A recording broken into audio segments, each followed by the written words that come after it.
Di video kali ini, aku bakalan ngebawain alur cerita dari anime Otome Game Sekai wa. Di episode sebelumnya, Leon yang akhirnya memulai kehidupan di akademi harus berusaha keras untuk mendapatkan pendamping hidup yang sepadan. Awalnya dia nggak pengen ikut campur sama alur game itu, dan pengen hidup yang santai-santai aja. Tapi ternyata, alur cerita di game tersebut telah berubah. Gadis yang seharusnya menjadi pemeran utama malah jadi temannya, dan perannya itu diambil alih oleh seorang gadis yang bernama Mary. Mau nggak mau, Leon pun terbawa ke dalam konflik alur game itu. Dan Leon pun jadi penasaran dengan identitas Mary yang telah merebut peran utama di game tersebut. Lalu di episode 3 kali ini, kita ditunjukkan Angelica yang lagi disidang sama Pangeran Julius. Dia dituduh telah membakar tas dan buku pelajaran Mary. Kayaknya para pelaku pembakaran itu ngomong kalau mereka disuruh Angelica untuk melakukannya. Tapi Angelica membantah hal itu. Sumpah Ayang, bukan aku pelakunya. Kamu gak percaya sama tunanganmu sendiri, kata Angelica. Julius pun gak menggubris pernyataan Angelica itu, dan kembali menyuruhnya untuk menjauh dari Mary dan para pangeran. Sepertinya pertunangan Angelica dan Julius ini udah di ujung tanduk.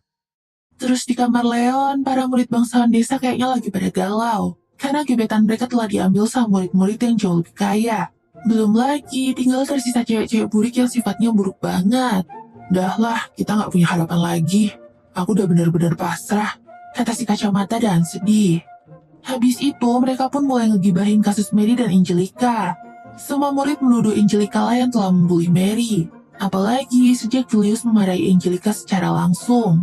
Leon pun langsung teringat tentang event di mana Julius marah-marah sama Angelica di dalam game yang dia mainin. Tapi harusnya event itu masih lama. Jadi Leon makin bingung kok alurnya bisa lompat sejauh itu. Terus, Leon pun mencoba ngegibahin Mary bersama Olivia. Siapa tahu Olivia punya info yang lebih akurat gitu. Biasa, kan cewek kalau nyari gosip jauh lebih akurat daripada cowok. Hehehe. Tapi malah si Olivia nyangka kalau Leon ini suka sama Mary. Enggak lah, dodol.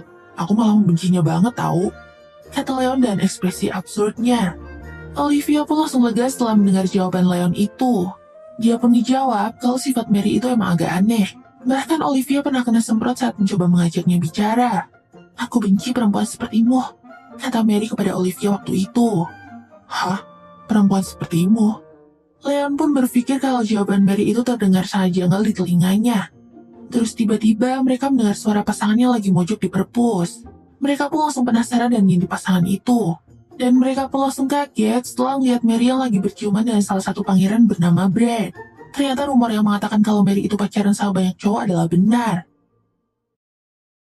Lalu, kita diperlihatkan Mary yang lagi berjalan sambil menikmati keberhasilannya mengendalikan para pangeran-pangeran itu.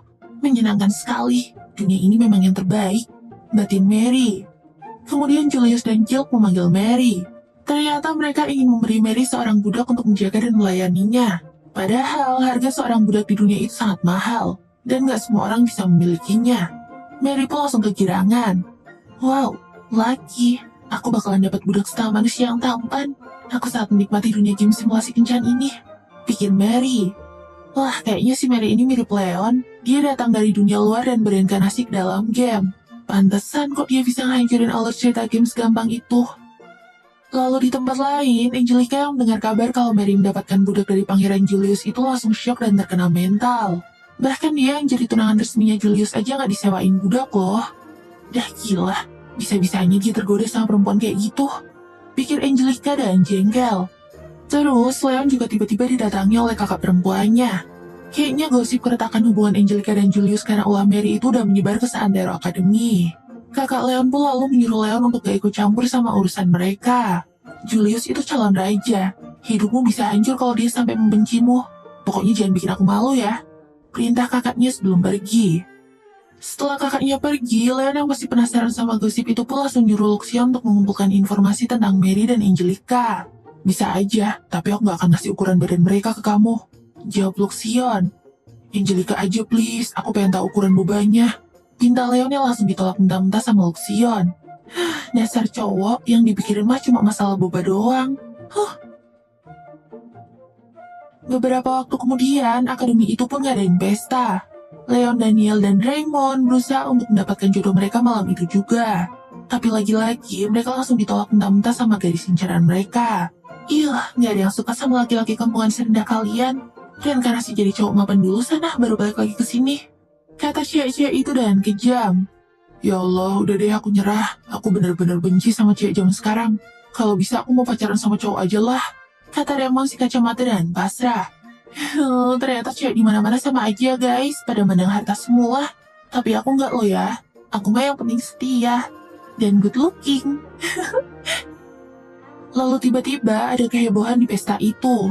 Angelica yang kayaknya udah enak banget sama kelakuan Mary pun langsung melabraknya di depan semua orang. Dia ngasih tahu Pangeran Julius kalau Mary sebenarnya udah selingkuh sama teman-teman Julius sendiri. Tapi teman Julius itu bukannya ngelak. Mereka malah mengakui kalau mereka sangat mencintai Mary.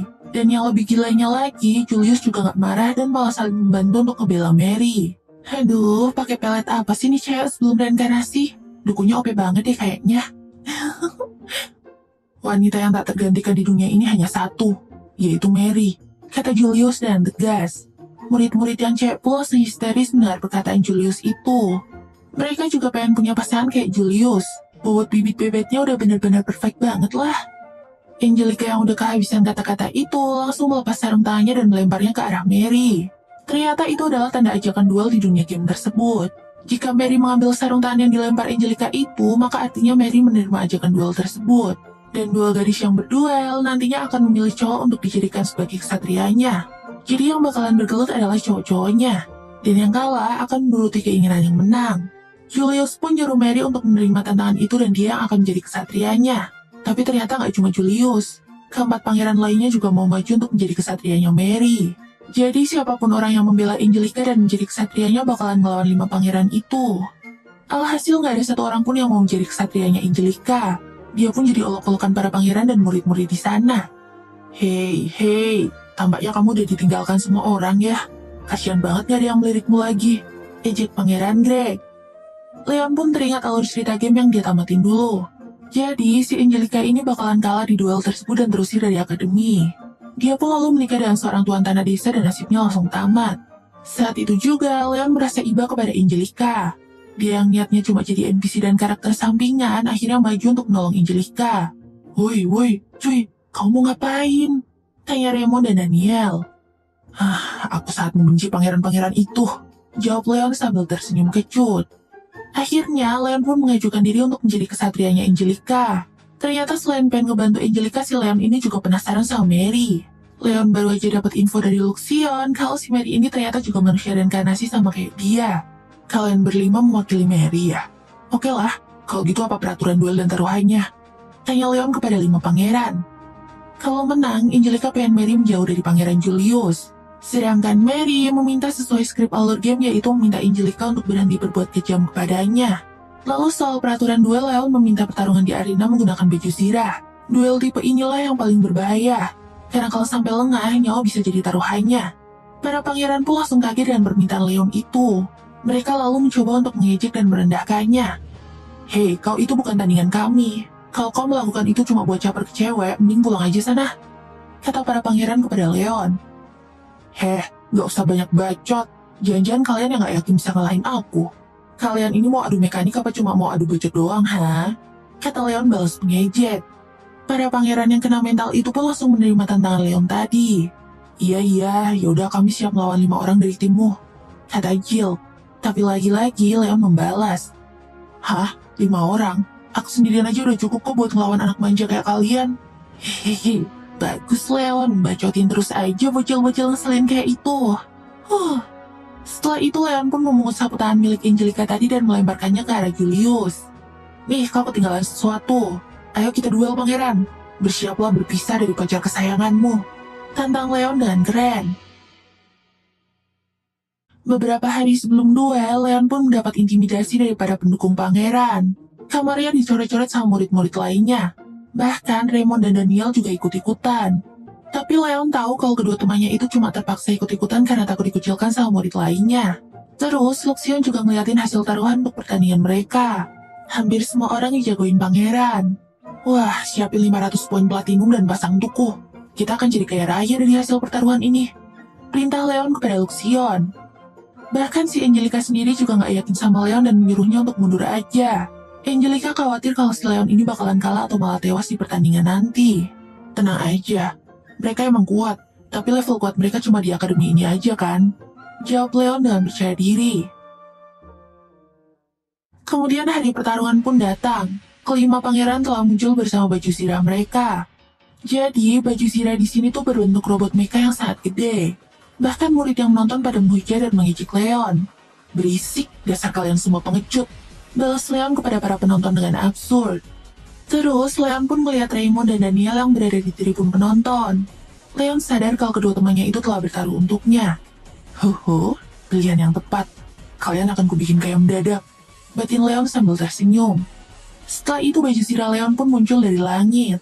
Tapi kayaknya baju zirah Leon itu modelnya katrok dan deso banget. Alhasil dia pun kembali jadi bulan-bulanan para penonton. Tapi Leon cuma tersenyum sini saat melihat ejekan mereka.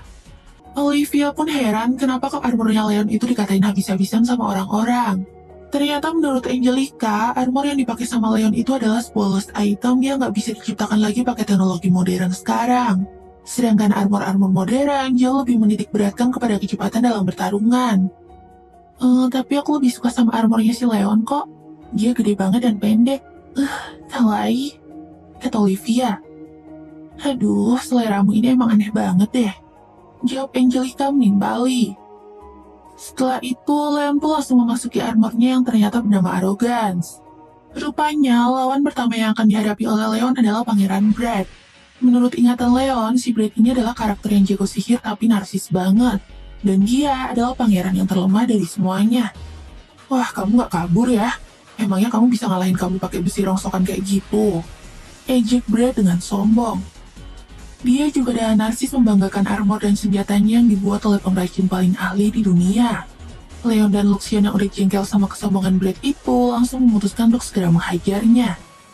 Yosh, Luxion, keluarkan pedang nomor 1. Perintah Leon. Tapi ternyata yang keluar dari tempat penyimpanan senjatanya itu bukanlah pedang, melainkan cuma skop doang. Waduh, rupanya si Leon ini tuh lupa kalau kemarin dia habis pakai Arrogance buat ngegali lubang di kebunnya. Dan sama sekali nggak ingat untuk membalikin pedang ke tempat penyimpanan senjata. Semua penonton pun lagi-lagi ngetawain Leon dan ngehina-hina dia. Woi Luxion, gimana sih? Kenapa kamu nggak ngingetin? Sengaja ngisengin aku ya? Tuduh Leon. Tapi akhirnya Leon pun pasrah dan bakalan ngegunain skop itu untuk lawan para pangeran. Dia ngerasa kalau pakai skop aja tuh udah cukup untuk ngalahin mereka. Dan bener aja, setelah wasit memulai pertandingan, Leon yang berhasil menghindari serangan Brad dengan mudah itu pun langsung balik memukulnya pakai skop tadi. Alhasil, Brad pun langsung ambruk dan pingsan. Loh Pak wasit, dia pingsan tuh. Padahal aku mukulnya pelan doang loh. Kata Leon kaget. Tapi ternyata nggak cuma Leon. Semua orang yang ada di arena itu pun terkejut dengan hasil pertandingan tersebut. Sampai-sampai semuanya pada melongo dan gak ada yang merayakan kemenangan Leon. Cuma wali kelasnya Leon doang yang bertepuk tangan. Leon pun langsung terharu saat melihat dukungan dari pak gurunya itu. Ya ampun, gak kusangka ada juga yang dukung aku. Ucap Leon dengan ngenes. Angelica yang lihat kemenangan Leon itu langsung tercengang. Dia gak nyangka kalau armor yang segede dan seberat itu bisa bergerak dengan lincah. Dia juga heran kenapa orang sekuat Leon itu mau membantunya. Padahal jelas-jelas dia bakalan kena masalah kalau berani melawan pangeran. Terus Greg yang rasa kalau Leon cuma menang gara-gara armor lost itemnya itu pun langsung maju untuk menantangnya. Cih, emang si Brad itu lemah banget.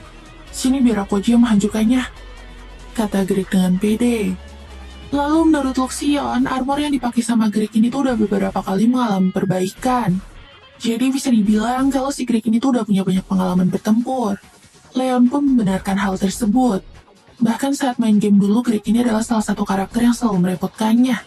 Tapi saat pertempuran berlangsung, ternyata Greg sama sekali nggak bisa menyentuh Leon. Bahkan skopnya Leon aja bisa ngehancurin senjatanya Greg dengan mudah. Lah, apa cuma ini kekuatanmu? Tanya Leon. Leon pun langsung memutuskan lengan dan kaki armor milik Greg untuk menghancurkan kesombongannya. Tapi Greg nggak menyerah. Dia langsung keluar dari armornya dan berencana untuk menghadapi Leon tanpa menggunakan armor. Woi, mau ngapain? Mau ngelawan aku tanpa armor? Sorry, aku bukan tipe orang yang suka menyiksa orang lemah kayak kalian, kata Leon. Jangan bercanda, emang kapan kami pernah menyiksa orang lain? Teriak Greg. Dih, orangnya gak pernah ngaca tuh emang mengerikan ya. Aduh, ejek Leon. Greg pun langsung terkena mental setelah mendengar ejekan Leon itu dan langsung gebukin armor Leon pakai sebatang besi. Tapi ya serangan kayak gitu mah gak bakalan kerasa lah. Malah kayak cuma digigit nyamuk doang. Hihi. Akhirnya wasit pun mengumumkan kemenangan Leon atas Greg. Kemudian setelah itu, pangeran ketiga pun muncul di area. Kali ini Chris si pangeran yang ahli pedang yang akan menghadapi Leon. Chris yang udah lihat kekalahan kedua temannya tersebut gak akan ngeremehin Leon lagi. Dia bakalan serius untuk menghadapi Leon dari awal. Tapi Leon yang udah tahu keahlian pedang Chris pun langsung menghindari pertempuran jarak dekat. Dia pun langsung nyuruh Luxion untuk mengeluarkan drone dan menembak Chris dari kejauhan. "Woi, licik banget kayak bertarungmu. Lawanlah aku layaknya seorang ksatria," protes Chris. "Oh, nantangin. Oke deh, sini kutunjukin seperti apa seorang ksatria bertarung," jawab Leon. Lalu Leon pun langsung menangkap serangan pedang Chris dengan tangan kosong dan menghancurkan pedangnya. Setelah kehilangan senjata andalanya itu, Chris pun langsung tunduk dan mengaku kalah. Alhasil semua orang pun heran melihat Leon yang bisa ngalahin 3 pangeran dengan mudah. Jilk yang bakalan jadi lawan Leon selanjutnya itu mulai kelihatan panik. Dia harus memutar otak biar gak kalah secara memalukan kayak ketiga temannya tadi. "Aku harus menang, gak peduli gimana pun caranya," batin Jilk. Jilk pun langsung rencanain trik licik untuk ngalahin Leon. Jilk nyuruh kakak perempuan Leon yang bernama Jenna untuk menaruh bom di Arrogance ketika jeda istirahat. Jenna pun lalu minta tolong sama Angelica dan Olivia untuk menyuruh Leon berhenti menantang pangeran dan meninggalkan pertarungan. Untungnya, Leon dikasih tahu sama Luxion tentang perbuatan Jenna itu. "Yang melakukan adalah kakak Anda, tapi dia disuruh sama lawanmu yang selanjutnya," kata Luxion. Tapi Leon paham kalau Jenna cuma dimanfaatin sama Jill.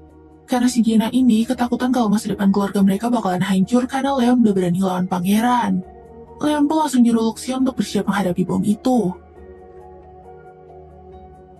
Akhirnya, pertarungan Leon melawan Jilk pun dimulai. Jilk sama sekali nggak ragu-ragu untuk langsung ngegunain bom yang udah dipasang di tubuh Arrogant. Tapi dia kaget bukan main setelah tahu kalau Leon masih bertahan dari ledakan bom tersebut. Mengetahui rencana liciknya gagal, Jilk pun langsung ngancam Leon pakai jabatannya. "Hei, jika kau melukai pangeran, keluargamu bakalan menanggung akibatnya," kata Jill. Tapi si Leon cuma ketawa aja mendengar ancaman Jill itu. Dan nggak pakai basa-basi lagi. Leon langsung hajar Jill tanpa ampun sampai terkapar. Dan demikian, udah 4 pangeran yang berhasil dikalahin sama Leon. Apa-apaan ini? Kenapa ada orang sekuat itu di sini? Ya walaupun aku juga tahu sih kalau pangeran-pangeran itu emang lemah di dalam game. Makanya kemarin aku minta kakakku buat namatin game ini, batin Mary yang mulai panik. "Loh kakakku, namatin game? Wah, apa jangan-jangan si Mary ini adalah adik kandungnya Leon di dunia nyata ya? Waduh, bakalan seru banget dong kalau kayak gitu. Hihihi." "Tenanglah Mary, armorku diciptakan dengan teknologi termutakhir kerajaan. Aku gak akan kalah semudah itu," kata Julius menenangkan Mary. Iya, aku doakan kemenangan Tuan Julius," kata Mary pura-pura mendukung Julius. Karena dia sebenarnya udah tahu kalau mereka tuh bakalan kalah lagi sama Leon. Melelahkan banget. Pura-pura jadi pemeran utama yang imut dan optimis tuh susah banget ya. Tapi aku gak mau berakhir gitu aja. Gak akan kubiarkan karakter sampean itu menang, kata Mary dan penuh amarah. Setelah itu, Julius pun terlihat telah turun di arena dan bersiap menghadapi Leon. Hampir semua siswa di arena tersebut mendukung Julius. "Heleh, kalian masih aja berharap sama pangeran. Padahal jelas-jelas mereka itu cupu dan bakalan kalah telak," ejek Leon. Leon yang udah pernah namatin game itu pun tahu kalau pangeran di masa depan akan menjadi cukup kuat. Tapi kalau untuk sekarang, kekuatan Leon masih jauh di atas mereka. Kemudian, Leon pun mencoba untuk mengembalikan alur cerita game itu dan menanyakan pendapat si Julius tentang Olivia. Karena sejatinya yang harusnya dekat sama Julius itu adalah Olivia, bukan Mary.